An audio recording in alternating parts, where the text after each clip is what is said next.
What's going on, guys? And for the win here, we are back with our franchise mode challenge. No elites allowed as the Alaska Rough Riders. You know what I'm feeling? I should have made it the Alaskan Rough Riders.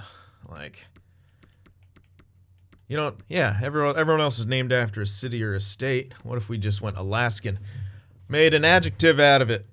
Anyway, that's neither here nor there. Here we are at the trade deadline, 37-20-5. We've had quite the turnaround, tied for first in the division, pretty much guaranteed third place here, and guaranteed a playoff berth. The question is, do we want to improve upon our team here at the deadline, or can we? Now, I got some interesting comments, and one of them was something out of left field that I wasn't expecting to hear, but it kind of almost makes sense.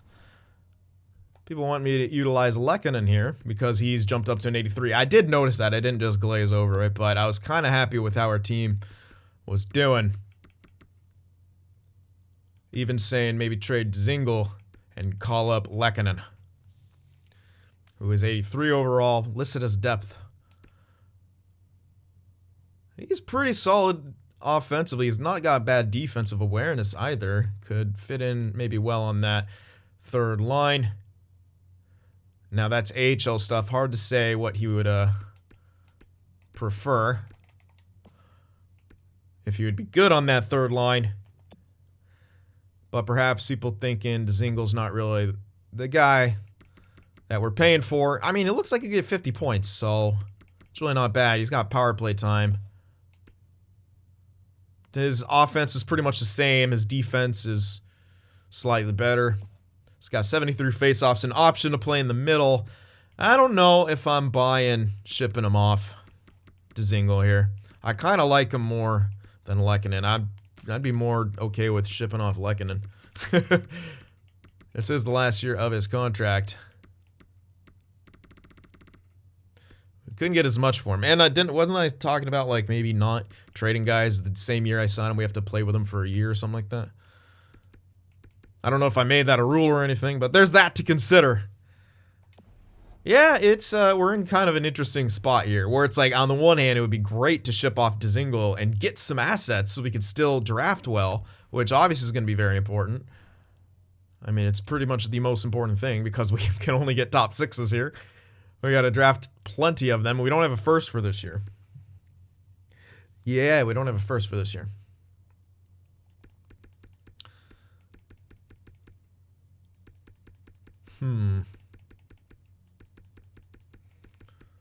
I don't think I can get a first. Again, we don't necessarily need one, but it would be nice.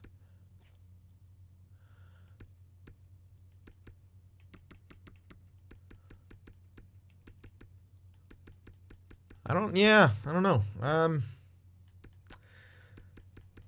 Dzingel could probably get us a late first, but with how low he is value-wise, we're going to need the team to almost get eliminated in that first round, which is obviously quite hard to predict with how this game goes.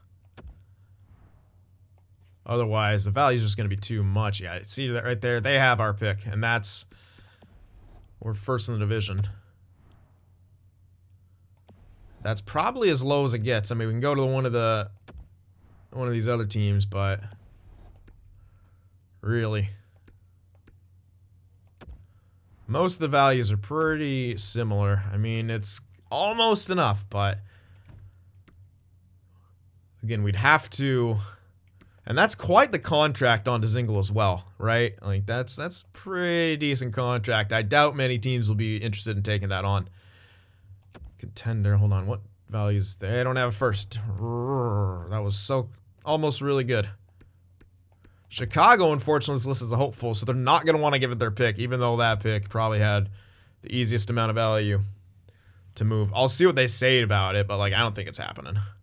Yeah, I don't know if we're going to be able to move Dzingel, and I kind of like him. You know, another option we have is to hold on to Dzingel and move Foligno and put Lehkonen up here. Foligno's our captain. That's pretty rough, and he's pretty good defensively. Yeah, I think that would kind of screw with morale a bit too much.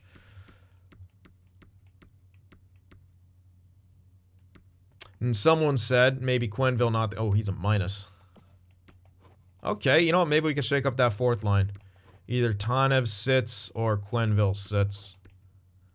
Tanev's slightly better off defensively.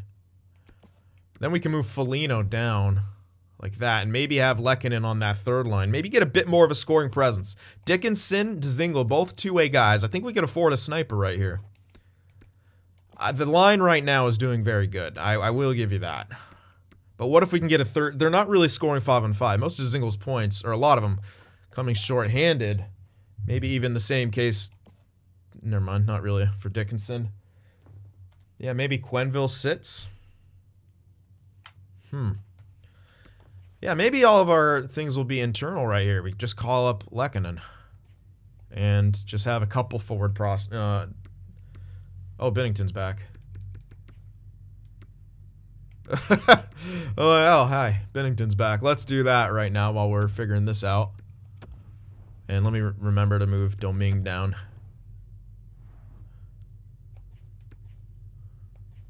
I always do that. I always do it wrong. There we go. Domingue down. Watch him. Oh, wait. He actually can't get claimed this time. Wait, why not? Did it say that last time and I misread it or what? What the heck? Oh, water. Who knows? Maybe because I said that we called him up on an emergency basis. That's all you got to do. The game hears you. Technology too smart. Yeah, I don't really know, but besides that, like who we trade. I think we can honestly get some more internal production if we make that move, and hopefully it doesn't negatively impact our defense, but I think it'll kind of improve it if Foligno can help out that fourth line. Kind of rough to demote our captain to the fourth line, but if we could find just that little bit more scoring while still maintaining our defense, that's huge for us. Yeah, I don't think we're getting a first this year, and that's not a big deal because, you know, we traded it to get those, you know, those high top sixes, top fours, so it was still a good trade. I could move Lehkonen to get a bit of something back, but that's obviously not ideal. We want to use him. Blay might be the one, but at the same time, while he's not a center, he could still be a serviceable winger. And I'd still like to see where he goes. He's still 25. He's maybe got one more jump in him. Yeah, I could move Foligno or Levo McGinn, one of these guys, for kind of nothing. I don't know if we're going to make a trade. I don't know. We could trade this guy for a pick, but still would like to see where he goes. Even though we're kind of set, I would still like to see where he's going to grow. We got a couple seconds. We got a third. It's not the end of the world, I don't think. I think not making a trade makes sense, especially with how we've been playing. But let's try. I do kind of like the idea of calling up Lehkonen, so appreciate that. I forgot your name, whoever was making that suggestion. I'm not trading to Dzingel here because I think he's still serviceable, but let's make that move. I could have just went to edit lines and do that, but let's go here because why not? All right, let's call up Lehkonen. That will put a bit of a gap there, but who cares? Call Lehkonen up. Wait, why does it say Levo's in the system? Oh, because he is in the system, derp. I was like, I was thinking of Tanev, I think. Poor guy. He could easily be on this team. All these guys could. We have like so many of these guys, which might be beneficial to trade one. Maybe we could trade Levo. I don't know. But there we go. Now we're going to have 21 out of 21. So I guess Tanev's going to sit. Foligno moves down. Yeah, let's do that. Okay, first things first. Let's fix the AHL here. Should I do a double switch? No, I probably want Foligno playing where he's playing, yeah. Let's just do that. And then put in Lehkonen. See what that does for chemistry. It gives us a 0. That's not exactly ideal.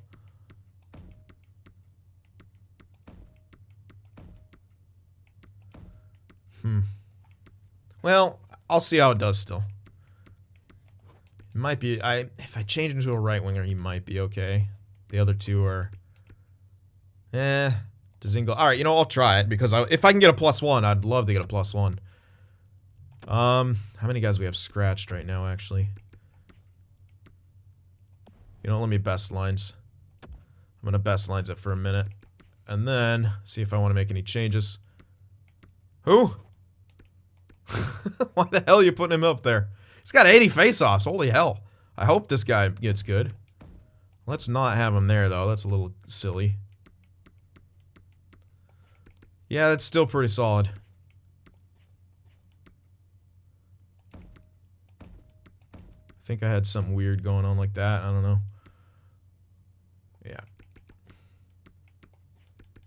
Alright, so I'll probably just leave the best lines. I don't really care. Too late. Yeah, a bit unfortunate. Let me see if changing him to right wing for some reason will give us a bit of chemistry. It might not. It might just be too low, but it's worth a shot. So we'll see. Come on. There he is. Alright, let's see if moving Lehkonen to right wing actually does anything for the chemistry. You hope it does. Or, sorry, to right wing. Alright, come on now. Do something. Give me that +1 back. If it doesn't, it doesn't. I'm still going to try it out. I still want to try it out. If it doesn't work out, we could always send him back down. Or, no, we can't trade him. Derp. He can get claimed off waivers. He'll definitely get claimed. I don't want to send him down. So it's not an all-in move, but... Okay, no, it didn't do anything. Bit unfortunate. You'd think with their chemistry it's enough, but maybe not. Yeah, Foligno may be slightly more favorable in that third line position, but not a whole lot. Oh well. Whatever. I still like the lines anywhere after that, and I still want to try this out. That's a pretty solid third line. I like it. And I could actually put Foligno in the middle here. He's got better faceoffs, but let's not do that because I want the +1. Yep, all right. Unfortunately, Hjalmarsson declining a bit, and Bufflin's now down to an 84, but we kind of expected that would be the case, and it is. So, you know what? I think we're ready to go here. I think I'm not going to make any more moves. Yeah, I could trade Levo. I'll see what I can get for him. If I can get something, I'll trade him. I'll just best lines AHL again. But if I can't, then I'm not going to worry about it. I don't think he had tremendous value or anything. But if he's got enough to get me like a third, I'd consider it. Maybe. He is on that last year. Although we might want to grab him. We might actually want to keep him because Foligno is on his last year and he will begin to decline. Yeah, you know what? I'm going to hold on to Levo. I could trade one of my depth pieces, but I like Achari. I want to have choices here. I want to have a guy I could put in center. The other depth piece was Quenneville, who I don't believe can take face off. He's got 70. It's not horrible. But not going to get much, so screw it. Let's just go. Not the time to trade for those mid picks yet. It's the fourth years where you really start to see the mid picks kind of kicking up a notch. So let's finish off the season, prepare ourselves for the playoffs, and see how we close it out here. If we can get a bit more scoring, that'd be great. You know, speaking of which, I forgot what our goals for was. Let me check that real quick just so I have a reference point and see if it actually did improve. We're at 327. If we can get up to, we're not going to get up to 3.5, but let's see how we score in this last bit. Just a tiny bit more depth scoring. We still should have the shutdown, I think. Maybe our fourth line will even be better with Foligno there. That's the hope. Right, to improve the fourth line and hopefully the third line at least maintains or they score more. Golden Knights have fired their coach. Dickinson accepted the extension we offered him. Tough loss right there to Dallas, but we get a point. And then another loss. Well, goal scoring doesn't seem to be up yet. There's a 7-0 shutout win. Kyle Clutterbuck on waivers. No thanks. Can we continue to win here? There's a couple good ones. That's unfortunate. Now, he will be back prior to the playoffs, but don't want a man of his age getting injured at this point. So I'll let Caleb Jones Sub in everywhere. And I'll move Tanev up like that. Nice wins. Coming away with them. I really like our defense. They really, you know, keep us in games and let us get some extra wins here. Couple tough losses right there, though. I don't know how much the goal scoring is changing here. We'll have to see what with how good everyone is. Who's even scratched? Who can I put in? Defenseman. Cool. Another reason not to trade Levo. All right, nice win right there. Another loss. All right, we're definitely having trouble scoring now. So I don't know. Let's see how good Lekkonen's doing. 2 points in 10 games. He has a +1, so that's at least good. But 2 points in 10 games, not exactly ideal. And as I said, he doesn't have too bad of line mates.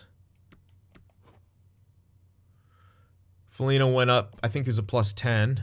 These guys' plus minuses look like they're definitely improving. So I like Foligno there. Lekkonen's not bad here. It's just I would like some more production. Maybe that'll come. Does he get power play time? Probably not. Not over any of these guys. Maybe over Blay. You can make that argument. Blay's got 88 awareness. I kind of like him there. And he does have 7 points on the power play this year. And I do want to help Blay have good seasons and at least not get stat minuses, you know, because that can happen for an offensive guy if his point production's not meeting his ice time expectations or something. Anyway, let's get Bufflin back in. There we are. Make the move. Still a bit salty about that -2 there, but what can I do? All right, Meskinen is back. I believe that was the fourth line dude. I'm hoping at least. It wasn't some. Maybe it wasn't. Uh-oh. No, it should be. All right, so still not a huge fan of the production right now. Luke Shen. God, can we stop with injuries right now? Especially you, AHL. I don't care. Don't care about you. Anyone here have potential? No. No. No. All right, just choose one. DFD. Will that work better? There we go. Just pick a name out of the hat at that point. That's a good game. 7-5 win. Bit inconsistent with the high goal scoring. Yeah, I'm still not. I don't know if it really improved. And that's a tough loss. We're getting points out of him, but really? Come on now. You know, maybe the chemistry will be good with him. And Carlo's now 79 or something. If the chemistry's good, I might consider leaving this. It's you know, it's not a minus. Which is, he's a -3 on the year right now in 21 games played. Tanev's a freak. Oh, dude, but +25. Holy hell. Can't really separate them if they're doing that. We'll have to see how they do in the season. That's a good win where we scored some goals. Then a nice shutdown game after. Still got Luke Shen. That's hilarious. We had him as like depth or something, and he's just all demoralized and sad now, playing top 6 minutes. Yeah, he wasn't bad or anything for depth, but I just wanted to prioritize the guy who's listed as depth in Jones with some growth left on him. All right, Carlo is back. Let's not leave him out. Is Jones doing? Nope. It's got to be Carlo. It's got to be Carlo and Tanev, apparently. Rough way to end the season there with 3 straight losses. Well, we know we can go back to Foligno 3rd line, Quenneville 4th line. That's always an option here in the playoffs because, again, I wasn't too happy with what Lekkonen showed me. Okay, 8 points in 12 games. Wait, no, that's playoffs. That's playoffs. He did 10 points in 20 games. 0.5 points per game, you know, on 3rd line is not bad, especially with no power play. And he was a +6, but it just seemed like the rest of our team, we just kind of dropped scoring overall. That's what it felt like. I could be wrong, but it felt like that. Maybe we didn't because we had such, you know, so many other high-scoring games. But here we are. Yeah, we ended in third. Yeah, we dropped off a bit there towards the end. We ended third. 101 points, though. Our goals for pretty much stayed the same. We lost 0.01, which is kind of inconsequential. 2.68 goals against is still good. Power play still above 20%. Penalty kill phenomenal. 86.6% with 7 shorties. Rough home record, but good on the road. Last 10, 5-4-1. Definitely not the end we wanted. But let's just see how we stack up. Our goals for is going to be quite... Actually, not as low as I thought. Still within the top 10 here. Or maybe just out because of the ties. Maybe. Goals against, though, this is where it's at. This is where we make our money. Second. Tied for second with 2. Wow. So there's like an elite... There's actually a bunch of good defensive teams here. Or at least a bunch of decent ones. Dallas, though. I mean, us 4, really. It's... Yeah.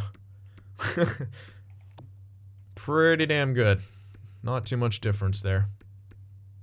Top 10 power play. Penalty kill, second in the NHL. Second rated penalty kill in the NHL. One of the top defensive teams by really a margin of error. Wow, that's a lot of shorties.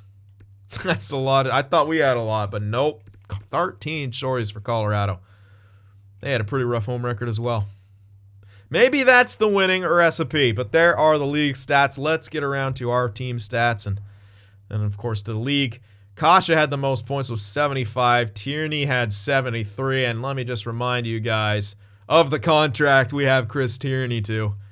He might get more stat growth. He may very well get more stat growth right here, because that's 73 points in 79 games played. That's incredible.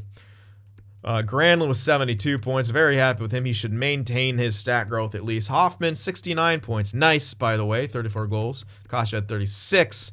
However, it probably should be enough to maintain him. It's basically 70 points. Kapanen almost had 60. What is with everyone almost getting something? 26 goals, 59 points. Fabry, 58 points with 27 goals. As a guy who played a bit on the third line as well, that's still pretty good. Dzingel, 45 points. I can't really complain about that. I'm very satisfied with his production, especially with power play time. Dickinson, 34 points. Foligno, 31. Blay, ooh, looks like the plus-minus dropped again. Yeah, Foligno dropped off, and then they got worse as well. Bit rough, but oh well. Lehkonen, though, I'm satisfied with what he did. +6 in 20 games played with 10 points with no special teams time.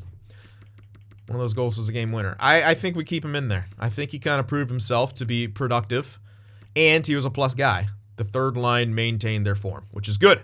Maybe even at a better rate. Vatanen had the most points on the defensive end, but was a -4, 46 points. Not quite hitting 50, but not too bad. Everyone else with pluses. Our third pairing, hilariously, was like our best pairing, almost. Although Carlos plus-minuses. Maybe it's from Tanev having to play up. That might be an interesting, yeah, maybe. But yeah, Sanheim, Vatanen, definitely struggling with the top 2 minutes. Goaltending-wise, you know what? These are fantastic stats from our 2 guys. Great goaltender duo. Yeah, .911 save percentage to Binnington, 2.69 goals against, and Saros putting up tremendous numbers in the backup. And he definitely got the points I needed out of him. So we got that. And I like how they split time. I'm kind of satisfied with that split as well. No rookies. All right, let's check out the league here. Give me 1 sec. Holy hell. Sagan with a 141-point season. What? And Radulov 124 points. Ben 109 points. That's a filthy line from Dallas. That is insane. That's just not fair. 64 goals, 50... Oh, my goodness. Okay. Dallas is scary. Sagan's taking home the... Wow, he's taking home so many trophies. That's... Wow. That's just ridiculous. Assist leader was all... Wow. He led in goals, led in assists. And, that's... just a dominant year from Sagan. I don't know what else to say about that. That's filthy... Filthy dominant. Wow. Okay. Plus minus leaders. Heiskanen, well, plus 58, then Klingberg. Okay. Five Dallas Stars up there. Wow, okay. Apparently they have like one line. And they're just out there the whole time. This is like when you try to like break the game and you put them on like both power plays and stuff. Jeez, shooting percentages has got to be Seguin. Ridiculous. Game one. He only had 7 game winners, though. That's kind of hilarious. Wheeler had 11 in 42 games played. 23 with 8. And that's pretty clutch from Oshie. Yeah. All right, power play goal leader. 24 for Kucherov, 22 for Seguin. That's 45 points on the power play, which is ridiculous. That's a crazy amount. Shorties. 5 for Fox. Oh, is it just going to be Dallas up here? Holy hell. Just Dallas. That's all it is. Okay, finally. Yeah, one of the Colorado guys. I was like, that's got to be a Colorado guy. Nope, Dallas. But there he is at the top with points. Shorthanded. And we'll check defensive stats out. Bergeron. Strong case for the Selke once again. Plus player. 95 points. What a freaking year for people. McKinnon only had 90, which is hilarious. Yeah, that's a lot of points scoring going on, but kind of redundant when you have one guy out there with 141 points. And yeah, Klingberg. Wow, Burns is actually up there, but it was Klingberg with 84 points on the back end, leading the league. Plus 53 as well. Norris to Klingberg guaranteed. Like there's no other way around it. That goes to no one else. I can't wait to see how many trophies this team takes home, personal-wise, team-wise. It's pretty ridiculous. But look at Carlson and Burns up there with 83 and 81 points. Both point per game for the Sharks. They're only scoring players. Craziness. Let's check the goalies here. Go to 50 games, see where Binnington ended up. He's kind of up there, but there's Holtby at the top. And also Bishop. There's a tie right there. Maybe you could put Carter Hart's name into consideration, but for sure, Holtby and Bishop. Definite. Binnington didn't do bad, but he had a similar goal. He had a good goals against, but his save percentage too low. Holtby, Bishop, Hart. I'm almost tempted to call a 3-way tie, especially considering Philly missed the playoffs and they didn't have too good of a year. And look at the numbers Carter Hart still put up, right? He did his best. He had a winning record. 8 games above 500. Not counting in the overtime losses. Yeah, Binnington did good. But wow. Yeah, I'd say 3-way tie. That's mine.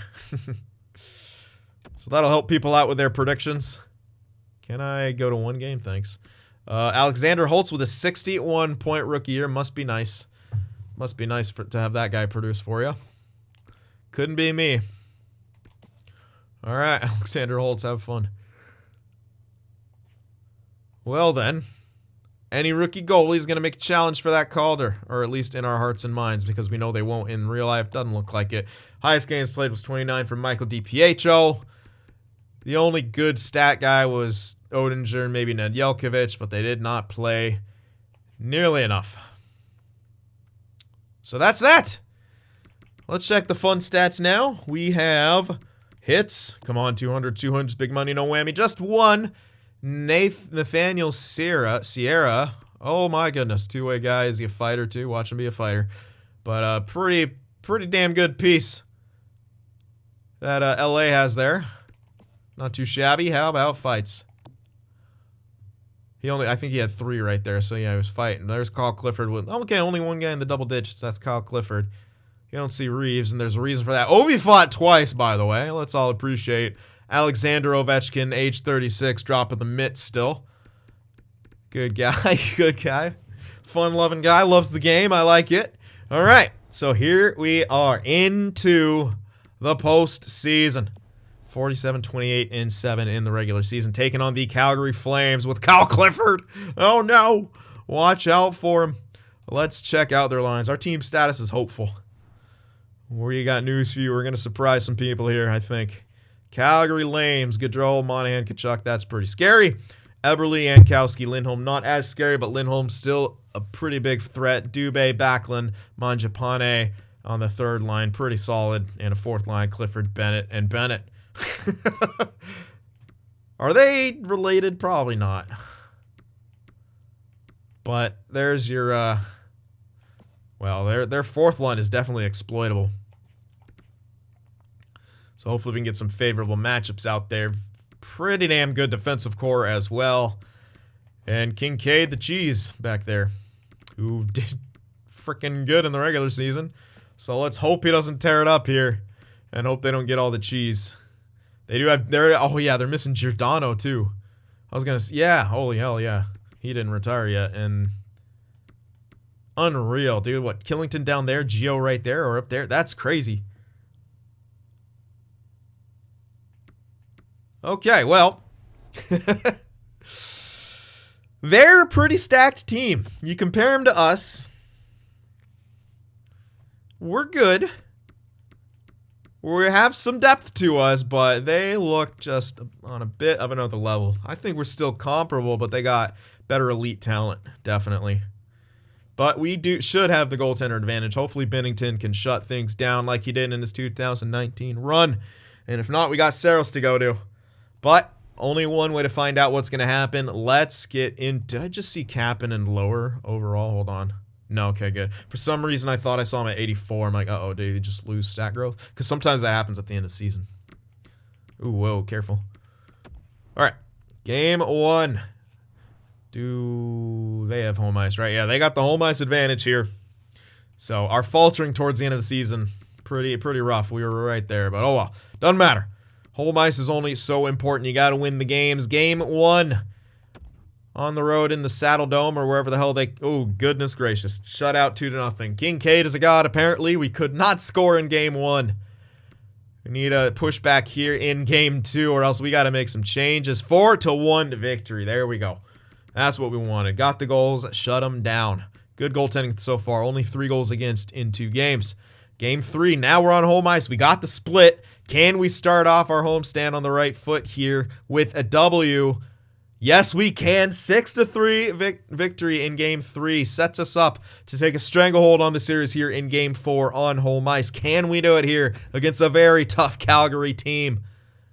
No, tough loss right there. And we lost Christopher Tanev.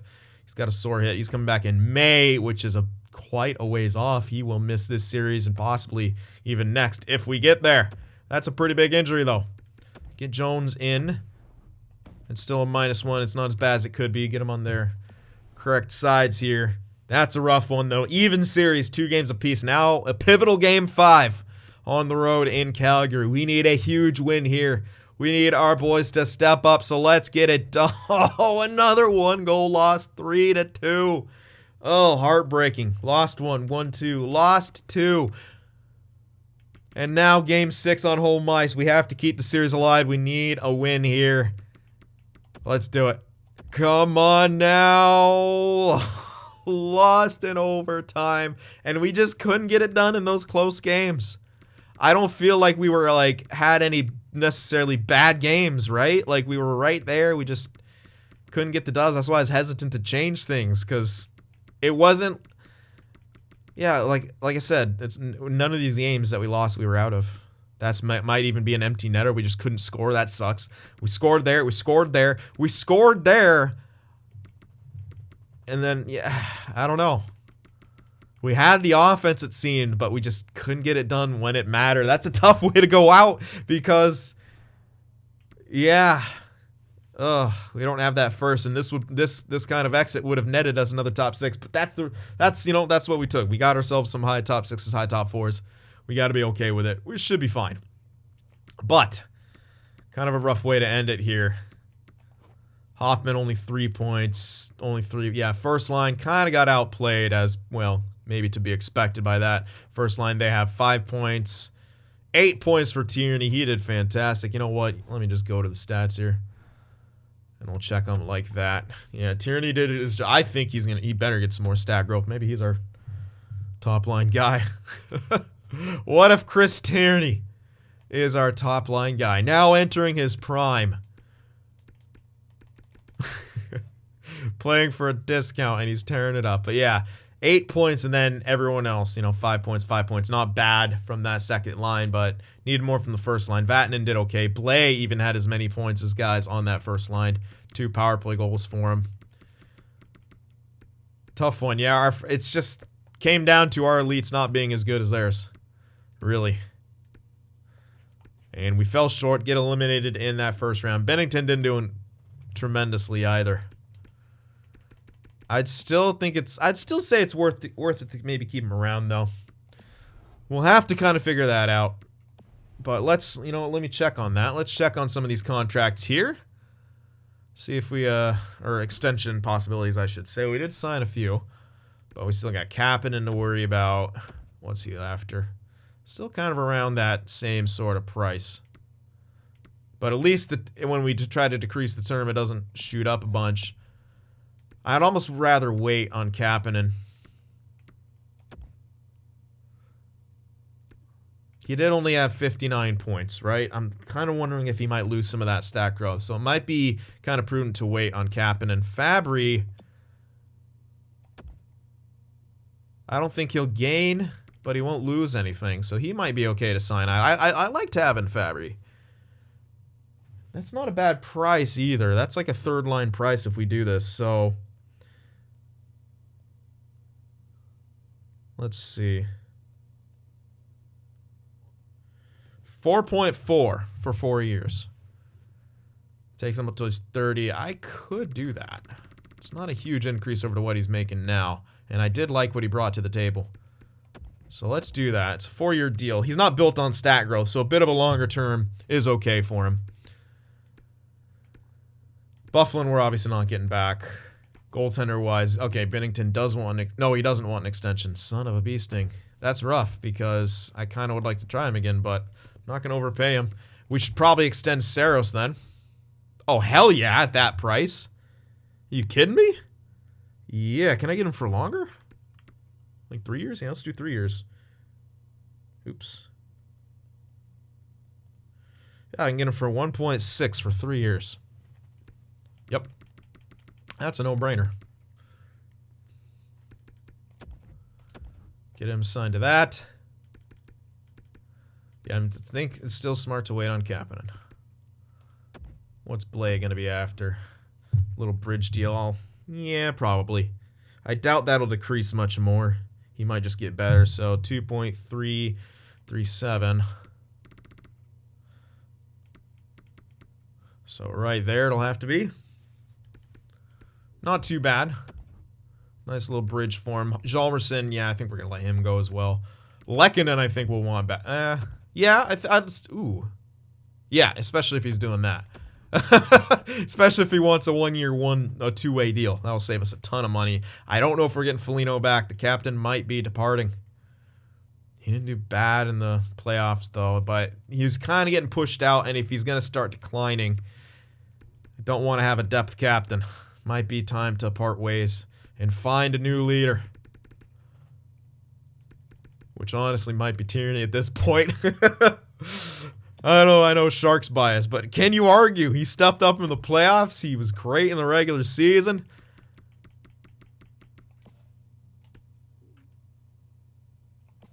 He's a pretty good player.